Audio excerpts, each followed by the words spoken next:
ከዝግጅት ክፍላችን ጋር ቆይታ የነበራቸው የትግራይ ሰራዊት ከፍተኛ አመራር ታጋይ ገብረ ጻድቃን አዲ ጆኖሳይደሩ አብይ አህመድ ያለ ጦርነት ህዝብን ከህዝብ በማጋጨትና በማወናበድ ስልጣኑን ለማስቀጠል ቢሞክርም ይህ አካሄድ ሳይሳካ እንደከሸፈበት ገልጸዋል። ገብረ አዲ ታያይዘውም የኢትዮጵያ ህዝቦች ጥምረትና ትብብር ፈጥረው የጆኖሳይደሩ አገዛዝ እድሜ ማሳጠር አለባቸው ያሉ ሲሆን አሁን ያለው ጥምረትና ትብብር ወደ ከፍተኛ ደረጃ እየተሸጋገረ መሆኑን አስረድተዋል።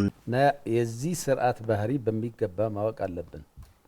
ህዝቦች እርስ በርስ እንዲናቆሩ በማድረግ ህዝቦች እርስ በርስ እንዲቃቃሩ በማድረግ የስርዓት ከመጣ በኋላ የግድያ ታሪክ፣ የማጥፋት ታሪክ፣ ብሔራዊ ጥቅሞቹ አሳልፎ የመስጠት ታሪክ ነው ያለው እና ይህ ጠላት ይህ ጆኖሳይዳል ስርዓት የሁሉም የኢትዮጵያ ህዝቦች ጠላት ነው። ስለዚህ ያለን ብቸኛ አማራጭ ጥምረቱ ተጠናክሮ አንድነታችን አጠናክረን ይህ አደገኛ ኢትዮጵያን ይዞ ገደል የሚገባ ጠላት በአጭር ጊዜ ውስጥ እንዲደመሰስ በተቻለ መጠን ጠንካራ አንድነት ፈጥረን ድሮም ቢሆን የህዝቦች አንድነት አለ። በህዝቦች መካከል መቃቃር፣ በህዝቦች መካከል ናቹራል ኢነሚቲ የሚባል አልነበረም።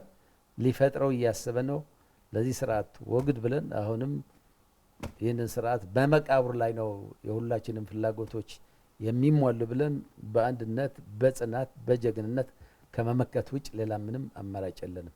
ለዚህ ደግሞ የትግራይ ህዝብ የትግራይ ሰራዊት ዝግጁ እንደሆኑ ነው የሚታይ።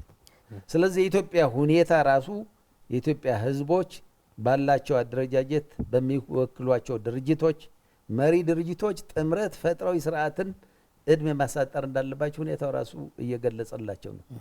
ስለዚህ አሁን ያለው ጥምረት ወደ ከፍታ ተሸጋግሯል።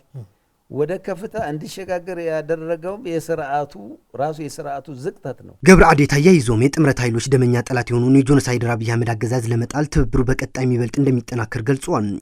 ስለዚህ ጥገኛ ኃይል ብቸኛው የዩናይትድ አረብ ኤሚሬትስ ተላላኪ በመሆን አገሪቷ በሙሉ የሸጠ አገሪቷ ትላልቅ ተቋሞችን ደረጃ በደረጃ የሸጠ 27 ዓመታት የተሰሩ ስራዎች እነሱን እየበላ ወደ መቃብር እየሄደ ያለ ስርዓት ነው። ስለዚህ ጥምረቱ ራሱ የኢትዮጵያ ሁኔታ የፈጠረው ነው እና የጥምረቱ ኃይሎችም ይህ ደመኛ ጠላት ይህ ጆኖሳይዳል ስርዓት ደግሞ ለመጣል የግድ ጥምረት አስፈላጊ ነው። ሊያጠፋ የመጣ አንድን ጆኖሳይደር አገዛዝ ለማስወገድ ጥምረት መፍጠር ተፈጥሯዊና ህጋዊ መብት ነው ያሉት ታጋይ ገብረ ጻድቃን የሁሉም ህዝቦች ጠላት የሆነውን አገዛዝ ተባብረህ ማስወገድ ነው ያለብንም ብለዋል። የግድ ይህ ስርዓት ተባብረህ ከስልጣን እስካላወገድከው ድረስ ህዝብ መጨፍጨፉ፣ ህዝብ መግደሉ፣ ህዝቡ ከምድረገጽ የማጥፋቱ ነገር ያው የሚቀጥልበት ነው። ስለዚህ አሁን ደግሞ የምናየው ነው ኢሚዲየት አደጋው የትግራይ ህዝብ ከብብ ያለው ነገ ከነገ ወዲያ አጠፋችኋለሁ እያለ ነው። ስለዚህ ከመተጋገዝ ከመተባበር ከጥምረት ውጭ የሚታሰብ ነገር አይደለም።